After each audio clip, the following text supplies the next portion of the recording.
সময় সবারই আসে। আজ তুমি যেটা দেখছো ভাঙা আছে, কালকে সেটাই তোমার সব হবে। তোমার সব থেকে বড় শক্তি হবে সেটা। যে আজ তোমার থেকে দূরে আছে, হতে পারে কাল সে তোমার কাছে চলে আসবে, আর না হলে সে তোমাকে ছাড়া একা হয়ে যাবে।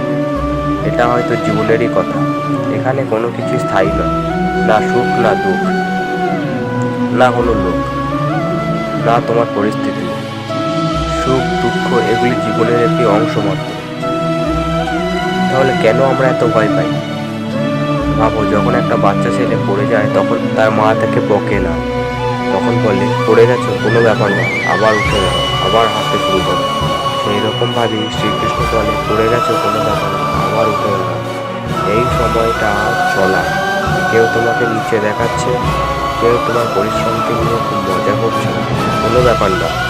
সবাইকে জবাব দেওয়ার কোনো দরকার নেই। তুমি তোমার কাজ করতে থাকো। মনে রাখবে, বাঘ শিকার করার জন্য ছোটে না, অপেক্ষা করো, তারপর সুযোগ বুঝে শিকার করো। আর যখন সময় আসবে তখন তোমার সব কষ্ট মুছে যাবে। সময় শুধু ঘড়িতে চলে না, মনেও চলে।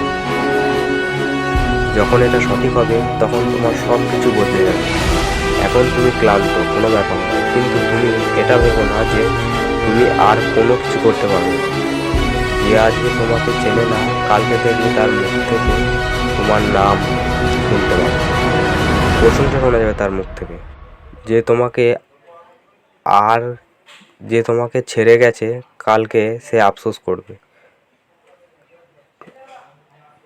তুমি শুধু থেমে যেও না, নিজের কর্ম করতে থাকো, শ্রীকৃষ্ণের নাম নাও।